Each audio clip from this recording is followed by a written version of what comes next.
आपल्या लहान असताना आम्ही जे लहान असताना आपल्या आईकडे रात्रीचं ज्या वेळेला आम्ही 10 वाजता जेवणं वगैरे सगळे झालं की आईला सांगायचो की गल्लीतल्या ज्या बायका आहेत त्यांना बोलवून आणतो आणि घरी वगैरे खेळायला बोलवतो आणि आमच्या घरी खेळायला यायच्या बायका.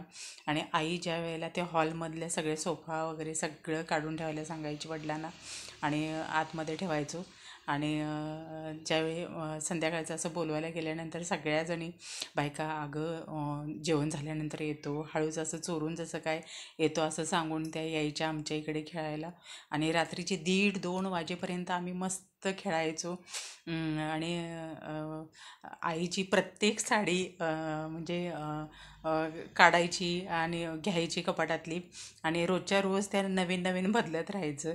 आणि त्या खुंटीला टांगून ठेवायच्या, घडीसुद्धा घालत नव्हतो आणि त्या टांगून ठेवायच्या तशाच.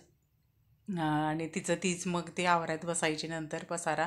आणि माझी एक सवय होती, माझ्याबरोबर साडी दुसऱ्याही मैत्रिणी घालावी म्हणून मी आधी न घालता दुसऱ्यांना मैत्रिणी तयार करायची पहिला साडी घाला म्हणून आणि त्यांना नेसवून वगैरे मग घरात घेऊन यायची. तोपर्यंत एवढा टायमिंग झालेला असायचं की आई मला पुन्हा अभ्यासाला बसवायची की एवढा वेळ झाला आता तू जायचं नाही असं वगैरे म्हणून. आणि असं हे म्हणजे संक्रांतीच्या वेळेला वगैरे असं व्हायचं. गणपतीत नाही, गणपतीत फुल्ल मला म्हणजे खूप एन्जॉय करायला जायची आई.